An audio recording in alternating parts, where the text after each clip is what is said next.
Bangalore Cubbon park explore பண்ணலாமா? Good morning Bengaluru. என்னோடய roommate அப்புறம் பக்கத்து ரூம்மேட் அவங்க கூட சேர்ந்து தான் நான் வந்து கப்பன் பார்க் போயிருந்தேன். நாங்கள் ஒரு வீடியோ பார்த்துருந்தோம், அதில் வந்து சைக்கிளிங் அவைலபிளாக இருக்குது, நீங்கள் போனீங்கன்னா எக்ஸ்ப்ளோர் பண்ணலாம் அப்படின்னு சொல்லிட்டு அதை நம்பி நாங்கள் எல்லாருமே காலையிலே வந்து கிளம்பிட்டோம். எங்களுக்கு பஸ்ஸில் போயிருந்தால் எங்களுக்கு வந்து ரொம்ப டைம் எடுக்கும், டிராஃபிக்கில் மாட்டோம்னு சொல்லிட்டு மெட்ரோவில் சூஸ் பண்ணி நாங்கள் மெட்ரோவில் போயிருந்தோம். அது எங்களுக்கு ஒரே மெட்ரோ தான். ஸோ மெட்ரோவில் போகிறது நல்லா ஜாலியாக இருந்துச்சு. ஃப்ரெண்ட்ஸோட ஜாலியாக மார்னிங் செக்ஷனில் வந்து எங்களுக்கு வந்து எந்த கூட்டமாகவும் இல்லாமல் ஃப்ரீயாக போயிட்டுருந்தோம்.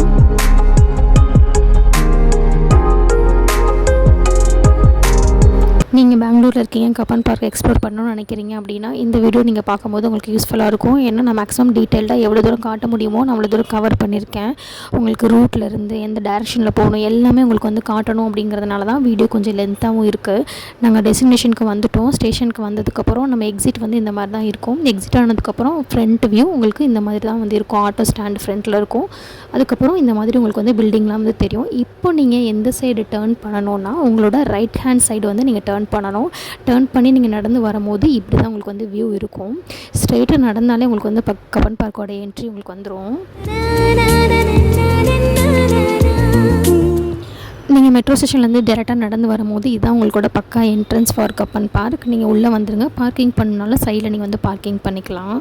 நீங்கள் நேராக உள்ளே நடந்து வந்தீங்கன்னா ஸ்ட்ரெயிட்டாக உங்களுக்கு ஃபஸ்ட்டு இந்த மாதிரி தான் வியூ இருக்கும். நீங்கள் வாக்கிங் பார்த்துலேயே கொஞ்சம் ஸ்ட்ரெயிட்டாக உள்ளே நடந்து வந்துகிட்டே தான் இருக்கணும். இல்லை சைடில் பிக்சர்ஸ் எடுக்கணும், இல்லை கொஞ்சம் ரெஸ்ட் எடுக்கணுனாலும் நீங்கள் இந்த மாதிரி க்ரீனரி ஏரியாஸில் நீங்கள் உட்காந்து ரெஸ்ட்டும் எடுத்துக்கலாம். வீக்கெண்ட் ஆனால் பெட்ஸும் அலோடுன்னு சொல்லி இருந்தது.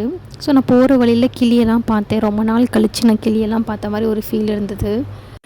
மார்னிங் ஆனாலே வீக்கெண்டுனால் நல்லா தூங்கி எந்திரிக்கணுங்கிற ஃபீல் இருக்கும். ஆனால் அன்றைக்கி நாங்கள் வந்து வெளியே போனப்போ ஏர்லி மார்னிங்காகவே எந்திரிச்சு டீலாம் போட்டு குடிச்சிட்டு கிளம்பி அந்த ஜில்லு காற்றோட வெளியே போகிறப்போ அந்த ஃபீல் வேறு மாதிரி இருந்தது. அனிமல்ஸ்லாம் பார்க்குறப்போ ஜாலியாக இருந்தது. நாங்கள் போன டைம் வந்து நியூ இயருக்கு 2 டேஸ்க்கு முன்னாடி நாங்கள் வந்து கிளம்பிட்டோம் டிசம்பரில். ஸோ நிறைய பேர் வெக்கேஷனுக்கு வீட்டுக்கு போயிருந்தனால க்ரௌடு வந்து அவ்வளோவா இல்லை. ஆனால் யூஸ்வலாக வந்து க்ரௌடாக இருக்கும்னு சொல்லியிருந்தாங்க. நாங்கள் போனப்போ கொஞ்சம் லெஸ் க்ரௌடாக தான் இருந்தது. கிளைமேட்டு ரொம்ப சில்லுன்னு இருந்ததுனால அந்த சரௌண்டிங்ஸை நல்லா என்ஜாய் பண்ணுற மாதிரி ஃபீல் இருந்தது. நீங்கள் இந்த வீடியோவில் பார்க்குற மாதிரி இருக்கிற ஸ்டாச்சூஸ்லாம் கிராஸ் பண்ணியே நடந்து வாங்க. அப்போ தான் நம்ம வந்து கரெக்டான லொக்கேஷன் வந்து சைக்கிளிங் எடுக்கிறதுக்கு ரீச் ஆக முடியும். நீங்கள் அந்த ஸ்டாச்சோட ஃப்ரண்ட்டுக்கு வந்துட்டிங்கன்னா மறுபடியும் 4 ரோடு வந்து பிரியும். அதில் நீங்கள் என்ன பக்கம் போகணும் அப்படின்னா லெஃப்ட் சைடு பக்கம் நீங்கள் வந்து திரும்பி நடக்கணும், ஸ்ட்ரைட்டாக நடக்கணும். இல்லை உங்களுக்கு ஆல்ரெடி வந்து லைப்ரரி இருக்கிற இடம் உங்களுக்கு தெரியும்னா நீங்கள் டேரெக்டாக வந்து லைப்ரரி பக்கத்தில் போயிருங்க. இப்போ நாங்கள் எங்கே போயிட்டுருக்கோன்னா அந்த சென்ட்ரல் லைப்ரரியை தேடி தான் வந்து போயிட்டுருக்கோம். போகிற வழியில் உங்களுக்கு வந்து இந்த லேண்ட்மார்க்ஸ்லாம் இருக்கும். நீங்கள் இதெல்லாம் வந்து கிராஸ் பண்ணி டேரெக்டாக நீங்கள் வந்து நடந்து வாங்க. கப்பன் பார்க்குக்குள்ளே பெட்ஸுமே நம்ம வந்து கூட்டிகிட்டு வரலாம் வாக்கிங்க்கு அப்படிங்கிற மாதிரி சொல்லியிருந்தாங்க. நானுமே வந்து நிறைய பேர் பார்த்துருந்தேன். ரொம்ப க்ரௌடடாக பார்க்கலைனாலுமே கொஞ்சம் பேர் வந்து அவங்களோட பெட்ஸ்லாம் வந்து கூட்டிகிட்டு வந்துட்டு அங்கே வந்து ரெஸ்டிங்லாம் எடுத்துகிட்டு வாக்கிங்லாம் போயிட்டு இருந்தாங்க. பார்க்குறதுக்கு நல்லா இருந்தது. எல்லாமே எனக்கு தெரிஞ்சு அந்த சென்ட்ரல் லைப்ரரி இருக்கு இல்லையா, அந்த சரௌண்டிங்கை சுற்றி தான் வந்து வருது. ஏன்னா அதுக்கு அந்த சென்ட்ரல் லைப்ரரிக்கு பக்கத்தில் தான் வந்து பெட்ஸ் வச்சுருக்கவங்களுக்கு வந்து ஃபீடிங் பண்ணுறதுக்குன்னு தனியாக ஒரு ஏரியா இருக்குது. ஸோ அந்த இடத்துல வந்து நம்ம கூட்டிகிட்டு போய் நம்ம ரெஸ்டிங் எடுத்துக்கலாம், ஃபீட் பண்ணிக்கலாம் நம்ம பெட்ஸ் வச்சுருந்தோம் அப்படின்னா. இதுதான் வந்து நீங்கள் சென்ட்ரல் லைப்ரரி ரீச் பண்ணதுக்கப்புறம் ரைட் சைடு லெஃப்ட் சைடு வந்து போகும். நீங்கள் வந்து லெஃப்ட் சைடு திருப்பி ஸ்ட்ரெயிட்டாக வந்து நடக்க ஆரம்பிச்சிருங்க. நீங்கள் இந்த ரோடு ரீச் பண்ணிட்டீங்கன்னா நம்ம ஆல்மோஸ்ட் சைக்கிளிங் இருக்க ஏரியாவுக்கு ரீச் பண்ண மாதிரி. பில்டிங் வந்து இப்படி தான் இருந்தது. இதுதான் வந்து சென்ட்ரல் லைப்ரரி. நீங்கள் சென்ட்ரல் லைப்ரரிக்கு லெஃப்ட் சைடு ரோட்டு நீங்கள் எடுத்து ஸ்ட்ரெயிட்டாக நடப்புறீங்களா, நடந்து முடிஞ்சதுக்கப்புறம் அந்த லைப்ரரிக்கு ஸ்ட்ரெயிட்டாக வந்து ஒரு ரோடு போகும். அந்த ரோட்டோட எட்ஜில் தான் உங்களுக்கு வந்து சைக்கிளிங் வந்து வச்சுருப்பாங்க. அந்த ரோட்டோட எட்ஜில் பார்த்திங்கன்னா ஒரு கேட் இருக்குது, ஒரு எக்ஸிட் இருக்குது. ஆனால் அந்த எக்ஸிட் வழியாக நம்ம வந்து பஸ் ஏறுறதுக்கும் எதுவுமே பண்ண முடியாது. நீங்கள் ஓன் வெஹிக்கிள் வச்சுருக்கீங்கன்னா நீங்கள் அந்த கேட் வழியாகவே என்ட்ரி பண்ணிக்கலாம். அது ரொம்ப உங்களுக்கு வந்து ஈஸி சைக்கிளிங் எடுக்கணும் அப்படின்னு நீங்கள் ஃபீல் பண்ணிங்கன்னா. ஆனால் எங்களை மாதிரி நீங்கள் வந்து பப்ளிக் ட்ரான்ஸ்போர்ட் யூஸ் பண்ணி வந்தீங்கன்னா எங்களை மாதிரி ஸ்ட்ரெயிட்டாக வந்து லைப்ரரி ரீச் பண்ணி லைப்ரரியிலேருந்து ஸ்ட்ரெயிட் ரோடு இந்த ரோடு தான், இப்படி தான் உங்களுக்கு வந்து வியூ இருக்கும். நீங்கள் இந்த ரோட்டில் வந்து ஸ்ட்ரெயிட்டாக போய் எட்ஜில் வந்து நீங்கள் சைக்கிளிங்க்கு எடுத்துக்கலாம். அந்த எட்ஜில் நான் ஒரு கேட் இருக்குன்னு சொன்னாலே அது இந்த கேட்டு தான். ஸோ இந்த கேட்டுக்கு ரைட் சைடில் இந்த ஒரு சின்ன பாதை போகும். அந்த பாதைக்குள்ளே நீங்கள் வந்த உடனே உங்களுக்கு வந்து சைக்கிளிங் வந்து இருக்குது. சைக்கிளிங்க்கு என்ன ப்ரொசீஜர்னால் 50 rupees வந்து பே பண்ணணும். பெர் ஹெட்டுக்கு 50 rupees பே பண்ணணும். நீங்கள் வந்து ப்ரூஃபுக்கு வந்து உங்களோட ஆதார் கார்டோட ஒரிஜினல் வந்து சப்மிட் பண்ணணும். நீங்கள் வந்து ஃபோன்லலாம் காட்ட முடியாது. நீங்கள் வந்து ஹார்ட் காப்பி எடுத்துகிட்டு தான் சப்மிட் பண்ணணும். இந்த சைக்கிளிங் பண்ணுறதுக்கு சைக்கிள்லாம் எடுத்ததுக்கப்புறம் ஜாலியாக வந்து நாங்கள் வந்து சுற்றிட்டு இருந்தோம். இன்னொரு நான் வந்து கண்டுபிடிச்சேன். அதை வந்து ஃபர்தராக வீடியோவில் சொல்கிறேன், ஸ்கிப் பண்ணாமல் பாருங்கள்.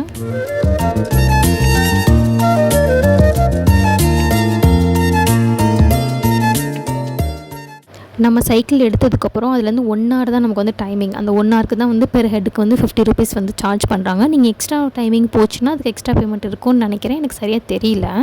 நீங்கள் சைக்கிள் எடுத்ததுக்கப்புறம் இந்த ஒரு ரோடு இருக்குது. இந்த ரோட்டில் நம்ம பெடல் பண்ணவே தேவையில்லை. செம்ம ஃபாஸ்டர், செம்ம ஜாலியாக இருக்கும். ஒரு ஸ்லோப்பில் போகிற மாதிரி ஒரு எக்ஸ்பீரியன்ஸ் இருக்கும். நாங்கள் இந்த ரோட்டில் தான் ஃபுல் 1 hour நாங்கள் வந்து ஸ்பெண்ட் பண்ணியிருந்தோம். ஏன்னா அவ்வளோ ஜாலியாக இருந்தது. நாங்கள் போன டைமில் ஒரு அட்வான்டேஜ் என்ன இருந்ததுன்னா, க்ரௌடு வந்து இல்லவே இல்லை.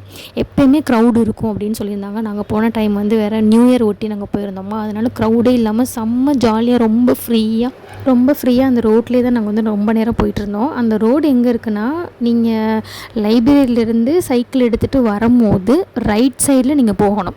நம்ம வரும்போது லெஃப்ட் சைடில் வந்துருப்போமா ஒரு ரோட்டில், அதுக்கு அப்படியே பேரலாக இன்னொன்று ரோடு இருக்கும். அந்த ரோட்டில் நீங்கள் போகிறப்ப டாக் ஃபீடிங்க்கும் இருக்கும்.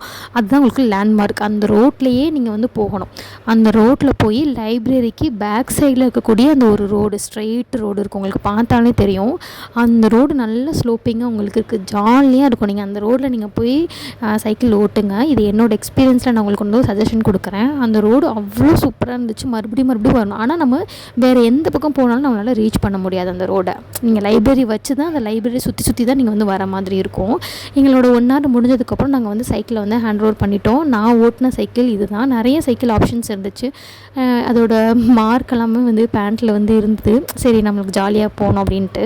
பெரியவங்களுக்கு மட்டும் இல்லை, சின்ன பிள்ளைங்களுக்குமே சைக்கிள் வந்து இருந்தது. நாங்கள் போன டைம் வந்து லேடி பேர் அப்போ தான் வந்துருந்துச்சு. 1 weekல நாங்கள் அதுவுமே வந்து பப்ளிக்கு கொடுத்துருவோன்னு சொல்லியிருந்தாங்க. நான் சொன்னேன் இல்லையா, அது பக்கம் ஒரு எக்ஸிட் கேட் இருக்குன்னு. அந்த கேட் வழியாக நாங்கள் வெளியே போகலான்னு வந்தோம். அதனால் வெளியே போக முடியல. சரின்ட்டு ஒரு ஃப்ரூட் பவுலை சாப்பிட்டுட்டு மறுபடியும் நாங்கள் அந்த கேட் வழியாகவே உள்ளே வந்து அந்த சென்ட்ரல் லைப்ரரி வழியாகவே நாங்கள் வந்து எக்ஸிட்டுக்கு வந்து போயிட்டோம். அந்த கேட்டு எதுக்காக வச்சுருக்காங்கன்னு தெரியல. நம்மளால் வந்து வெளியும் போக முடியல, உள்ளேயும் வர முடியல. ஆனால் அந்த கேட்டு தான் ரொம்ப பக்கம் உங்களுக்கு சைக்கிளிங் எடுக்கிறதுக்கு. நாங்கள் வந்து எக்ஸிட் கேட் வழியாக வந்துட்டு விதான் சௌதாவுக்கு போகலான்னு சொல்லிட்டு அந்த எக்ஸிட் கேட் வழியாக வந்துட்டோம். அந்த எக்ஸிட் கேட்லேருந்து ஒரு 5 minutes வாக் தான் உங்களுக்கு வந்து விதான் சௌதா வந்துடும். ஸோ அதையும் பார்த்துட்டு அப்படியே போயிடலாம் மெட்ரோக்கு அப்படின்னு சொல்லி. ஏன்னா நம்ம அந்த பில்டிங்லாம் தாண்டி தான் நம்ம வந்து மெட்ரோக்கு போகணும். ஸோ போகிற வழியில் நாங்கள் அப்படியே வந்து ஜாலியாக எக்ஸ்ப்ளோர் பண்ணிவிட்டு ஃபோட்டோலாம் எடுத்துகிட்டு போனோம். பில்டிங் வந்து நல்லா இருந்தது பார்க்குறதுக்கு. என்னோடய பர்சனல் சஜஷன் வந்து நீங்கள் மார்னிங் போங்க, ரொம்ப ஏர்லியராகவே மார்னிங் போங்க. 6க்கு அந்த மாதிரிலாம் நீங்கள் வந்து கப்பன் பார்க் போனீங்கன்னா பார்த்துட்டு என்ஜாய் பண்ணிவிட்டு வெயில் அடிக்கிறதுக்குள்ளேயே நீங்கள் வந்து ரிட்டர்னும் வந்துடலாம்.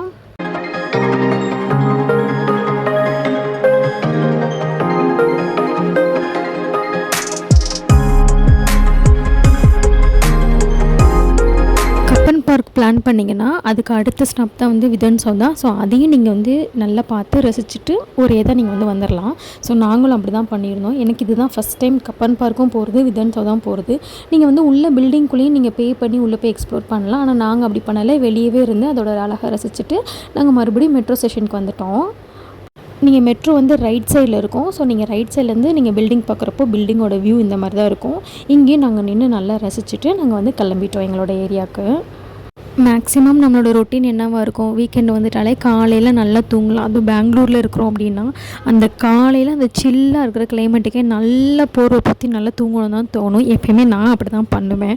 ஆனால் இந்த டே எனக்கு ரொம்ப புதுசாக இருந்தது. காலையில் வெள்ளனே எழுந்திரிச்சு நம்ம ஒரு இடத்த போய் பார்க்க போகிறோம், நம்ம பண்ணாத ஒரு விஷயத்தை போய் பண்ண போகிறோம் அப்படின்னு சொல்லிட்டு நம்ம போய் பண்ணும் போது அதில் ஒரு சந்தோஷம் இருக்குது பார்த்தீங்களா. அந்த ஃபீல் வந்து எனக்கு ரொம்ப நல்லாவே இருந்துச்சு. உங்கள் ஃப்ரெண்ட்ஸ் யாராவது கப்பன் பார்க்குக்கு போகணும், இல்லை நீங்கள் ஃபஸ்ட் டைம் போகணும், சைக்கிளிங் பண்ணணும்னு நினச்சிங்கன்னா இந்த வீடியோ உங்களுக்கு வந்து யூஸ்ஃபுல்லாக இருந்திருக்கும். நீங்கள் ஒரே விஷயத்தை மட்டும் ஞாபகம் வச்சுக்கோங்க, அந்த சென்ட்ரல் லைப்ரரி அந்த ஞாபகம் வச்சுட்டு நீங்கள் கரெக்டாக போனீங்கன்னா நீங்கள் வந்து நல்லா என்ஜாய் பண்ணலாம். இந்த வீடியோ உங்களுக்கு பிடிச்சிருந்துச்சுன்னா லைக் பண்ணி ஷேர் பண்ணுங்கள். நெக்ஸ்ட் வீடியோவில் பார்க்கலாம். டாடா, பாய்.